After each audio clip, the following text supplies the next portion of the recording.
Hi everyone and welcome back to my channel. Today I have an Empties video for you. I've been working really hard trying to get my way through some of my product stash and I've managed to finish 5 of them that I wanted to share with you today. The first one is from Rituals. I haven't tried much of their stuff before, but now that I've tried this I am definitely going to be trying more.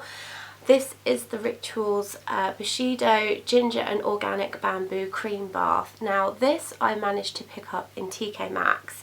I've researched it online to try and find out how much it is generally and how much it would be to get it online, but I can't find it anywhere, which is actually worrying me because if they've discontinued it I'm going to be really disappointed.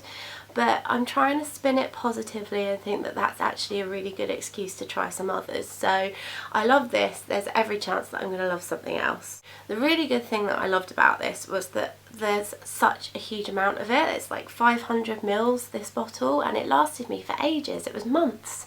I had so many lovely baths with this. It was great and so relaxing, really lovely smell. I mean, oh, it still smells really good. I really hope they haven't discontinued it. The other good thing about it, the bubbles. I don't know about you, but sometimes bath stuff, when you have bath bubbles, they can last for like seconds and then go. But this actually stayed really nice and bubbly for a long time, and I like to spend a long time in the bath. Or at least I did before I had a baby. Now I'm just a shower person.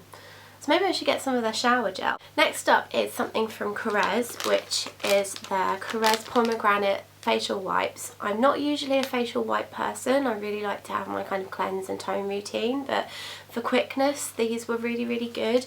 Again, I picked this up in TK Maxx. I get a lot of stuff in TK Maxx. I think it's because there's one literally down the road, so I usually trip in there on the way home. They're usually £7, which I actually think is quite steep for facial wipes, but they are really nice. They're really soft on the skin, nice and gentle. The smell was nice but not too overpowering, and I didn't get that really tight feeling whenever I used them.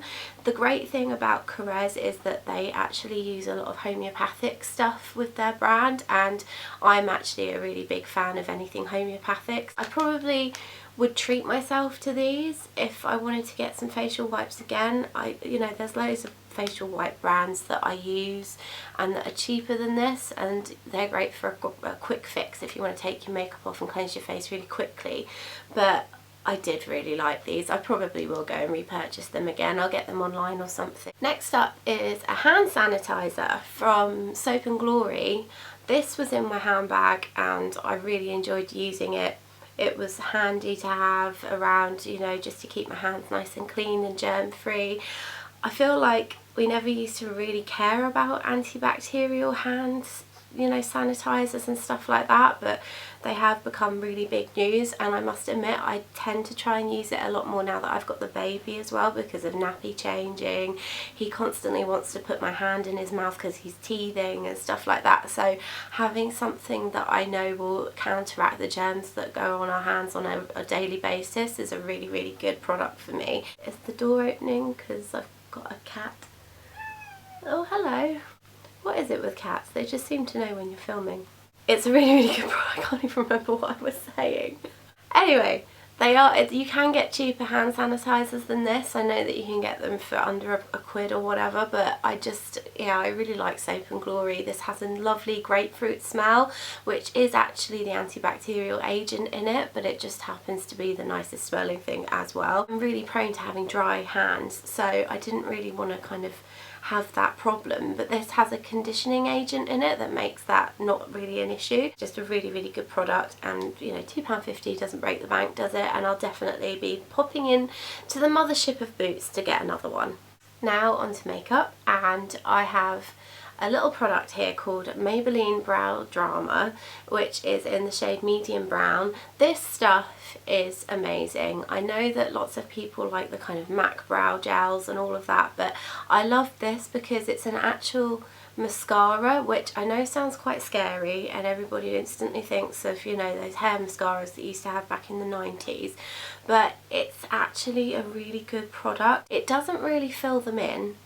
I tend to use my Urban Decay brow box, and that tends to fill in my brows, and then I go over the top with this just to fix them in place. But it's just a really good formula. The brush on it is a little bit weird. It's got a kind of bobble on the end of it, and it can be a little bit off-putting, I guess, for some people when they're putting it on, but I actually really like it. I feel like it controls my brows really, really well. It doesn't flake, it doesn't clump, it doesn't even feel very hard on my brows either, which is really good. I would say wipe off the excess product, because obviously then you're at risk of kind of smearing it and stuff. But yeah, I definitely recommend this. I'm gonna go and get it again. I'm a bit sad that it's empty, to go and repurchase that so that my brows can stop being so haywire and naughty. And last up is a mascara. Now, I have been a fan of Benefit's Bad Gal Lash Mascara since the beginning of time, probably, and I don't think that anything can really compare to that for me, but this came pretty close, and it was the Volume Million Lashes Mascara by L'Oreal Paris. Oh, I just said L'Oreal Paris. How naff is that? You don't call it that, it's L'Oreal. But on a serious note, they are a really, really good brand for mascaras. I got this one. I was going to try some others, but I kind of went back to the Bad Gal Lash without, you know, much of a fight. But I would, if they ever, heaven forbid, discontinued the line of Bad Gal Lash Mascara, then I'd definitely go for this again.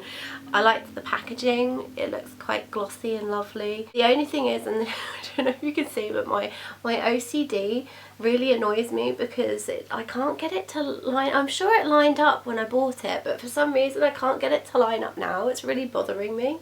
But you know, it's empty, so it's not going to bother me for much longer, is it? Because it's going in the bin. I really liked it. It was about £11. I think it's on the higher end of the high street mascaras, but it's definitely worth it. Good at volumizing, so it does what it says on the tin. And the other thing that's really important for me with mascara is that they don't make it difficult to come off at the end of the evening. You know, I hate having to scrub my eyes because they're so sensitive, so the good thing about this was that it actually came off really well when I used my cleanser. Maybe I'll have it as a backup. Yeah, you always need a backup mascara, so I'm going to have a backup mascara, and this will be it. So that's the end of my Empties video. I have got others stashed away, but there's just so many it would have made a video that was about 3 hours long, so I'll do them in segments over the course of the coming months so you can see what else I have. Sorry, I keep having like this nervous itchy neck syndrome. It's ridiculous. If you really like this video, then give me a nice thumbs up and subscribe. I'd like to see you on board, and I will see you next week. Thanks for watching. Bye.